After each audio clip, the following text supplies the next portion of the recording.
We continue on our coverage on a beautiful Monday morning, 3rd of October, the first working day of October, taking over from my colleagues Nina Rosman as well as Najib Aruf.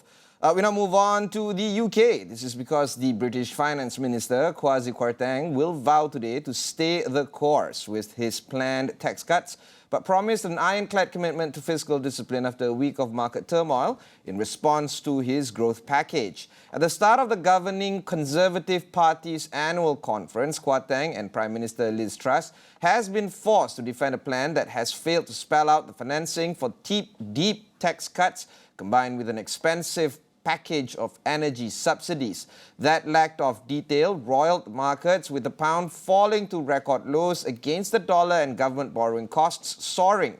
On Friday, ratings agency Standard & Poor's or S&P cut the outlook on Britain's sovereign credit rating to negative, meaning a downgrade could be on the way. But Truss and Kwarteng have resisted calls to reverse their planned abolition of a top rate of income tax and a cut in the basic rate. Kwarteng has said he will set out his funding plans on November 23rd in a full fiscal statement, and today he will reiterate that his policies will aim to spur growth and will work out to be financially responsible. Still on the UK, British Prime Minister Liz Truss admitted on yesterday that her government's recent announcement of a mini-budget caused disruption, but defended the move, saying it will help families facing higher winter bills. She said it was important not to raise taxes for families when global economic forces, such as the war in Ukraine, would impact their winter bills. BOE, or the Bank of England, took emergency action Wednesday to stabilize the UK financial markets and head off a crisis to a broader market economy after the government spooked investors with a program of unfunded tax cuts, sending the pound tumbling and the cost of government debt soaring. She refused, however, to provide a clear answer as to whether the people receiving the benefits would see them rise in terms of the inflation in order to help them cover the living costs. As I've said, it was very, very important that we took urgent steps to deal with the costs that families are facing this winter. Putting in place the energy price guarantee, for which we've had to borrow to cover the costs of that, but also making sure that we are not raising taxes at a time when there are global economic forces caused by the war in Ukraine that we need to deal with. Of course, we are working closely with the Bank of England. It's very important that monetary and fiscal policy is coordinated, and I recognise there has been disruption, but it was really, really important that we were able to get help to families as soon as possible. That help is coming this weekend, because this is going to be a difficult winter, and I'm determined to do all I can to help families and help the economy at this time. United Nations inspectors boarded ships anchored off the coast of Istanbul on Saturday to make inspections as part of the Black Sea Grain Initiative and joint coordination efforts managed by the United Nations together with Turkey, Russia and Ukraine. The UN inspector on one of the ships, Averi Nisanka, told the AP or Associated Press that inspectors are assigned to ships daily by the Joint Coordination Center, which has delegations representing the maritime elements of Russia, Turkey, Ukraine and the United Nations themselves. On July 22nd, Russia and Ukraine signed separate agreements with Turkey and the United Nations, clearing the way for the export of desperately needed grain and fertilizer, ending a wartime standoff that threatened food security around the globe. The deal expires in November after 121 days and can be renewed. Inspectors representing all parties at the Bosporus in Turkey have been searching vessels entering and leaving Ukrainian ports to ensure no weapons or soldiers are on board, a clause of the agreement signed heavily insisted on by Russia. Under the deal, all activities in Ukrainian territorial waters will be under the authority and responsibility of Ukraine, and the parties agree not to attack vessels and port facilities involved in the initiative.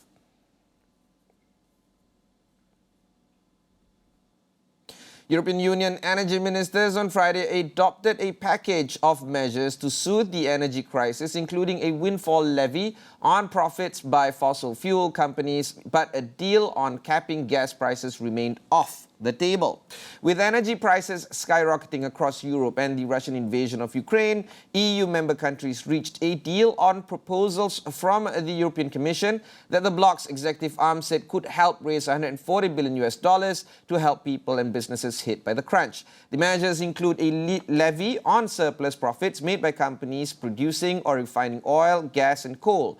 The two other main elements of the plan are a temporary cap on the revenues of low-cost electricity generators such as wind, solar and nuclear companies, as well as an obligation for the 27 EU countries to reduce electricity consumption by at least 5% during peak price hours. The tax should be adopted next week and enter into force the week after. The measures will not have an immediate impact or effect on the gas prices that have been running wild as Russia reduced its supplies. The mandatory electricity demand reduction.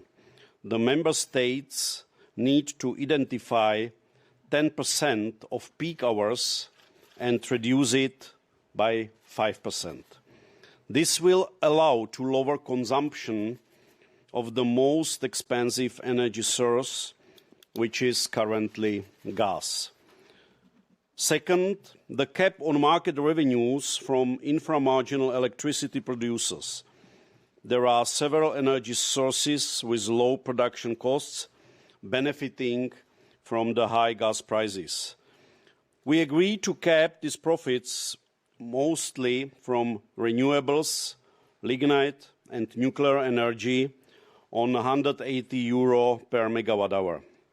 The member states will be able to use these surplus revenues and to distribute it to the households and small and medium enterprises which are severely hit.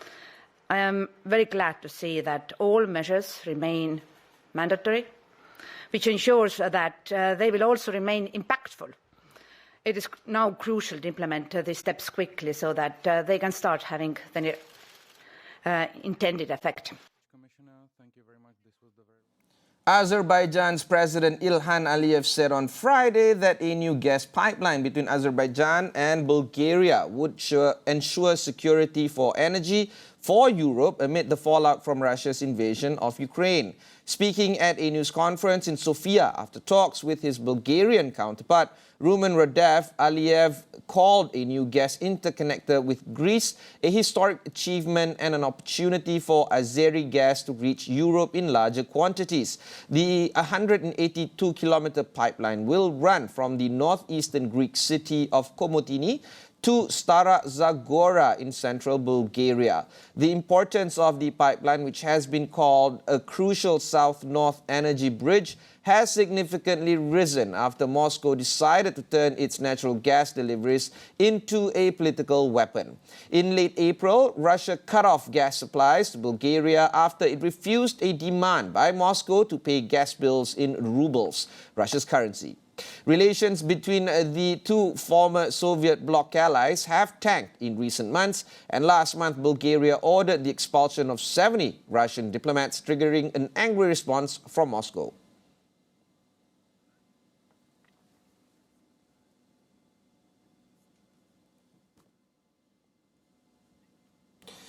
We now move on to the local bourse. After a tumultuous week of sideways trading, Bursa Malaysia, as at 9:52 a.m. on 3rd of October, is looking a rather downer for a big reason. It has dropped below the psychological level of 1,400 points. This morning, it's down 7 points or 0.5% to 1,387. Very low trading because after 52 or 53 minutes of trading, we're looking at just a touch above 400 million shares done, valued at 222 million ringgit.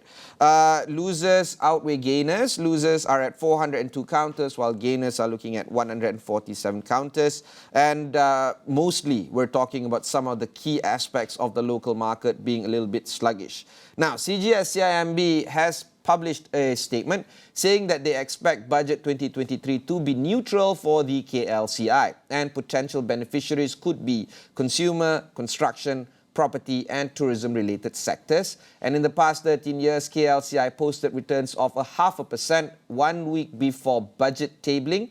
However, CGS-CIMB found that the pre-budget rally typically does not last. In the past 13 years, the probability of KLCI delivering positive returns 1 day and 1 week post-budget tabling was between 38 to 46% versus 69 to 85% pre-budget. Now we move on to some international global economic news. Very quickly, just to give you a quick rundown of the things that is going to shape up this week. Japan spent up to a record of 2.8 trillion yen, or about 89 billion ringgit, intervening in the foreign exchange market last week to prop up the yen. Data from the Finance Ministry data showed. This is draining nearly 15% of funds it has readily available for intervention. Meanwhile, oil prices dipped on Friday in choppy trading but notched their first weekly gain in 5 weeks, underpinning by the possibility that the OPEC Plus will agree to cut crude output when it meets this week on 5th October on Wednesday. Meanwhile, the United States has not yet seen Russia take any action that suggests it is contemplating the use of nuclear weapons amid its invasion of Ukraine. Anthony Blinken, the US Secretary of State, said on Friday, despite what he called a quote-unquote loose talk by Russian President Vladimir Putin about their possible use of that particular item. Speaking of which, Putin on Friday blamed the US and its allies for blowing up the undersea Nord Stream pipelines, raising the temperature in a crisis that has left Europe racing to secure its energy infrastructure and supplies. In a speech to mark the annexation of 4 Ukrainian regions invaded by Russian forces, Putin offered no evidence for the claim. Now, Russia has previously said that the US would profit from the attacks on Europe's energy infrastructure. Meanwhile, former US President Donald Trump's administration has not turned over all presidential records, and the National Archives will consult with the Justice Department on whether to move to get them back. The agency has told Congress. A congressional panel on 13 September sought an urgent review by the National Archives and Records Administration after agency staff members acknowledged that they did not know if all of the presidential records from Trump's White House has been turned over. A little bit on some vaccine news. An mRNA COVID-19 vaccine developed by China's Walvax biotechnology will be produced in Indonesia. This is coming in from the Food and Drugs Agency of Indonesia, BPOM, said on Friday, after the country granted emergency use authorization for the vaccine. The vaccine has an efficacy rate of 71.17% against the Omicron variant of COVID-19. Again, data from BPOM. Meanwhile, Singapore-based mobile app developer Asia Innovations, ASIC, said on Friday that it would go public through a merger with a blank check firm in a deal that values the combined entity at $2.5 billion.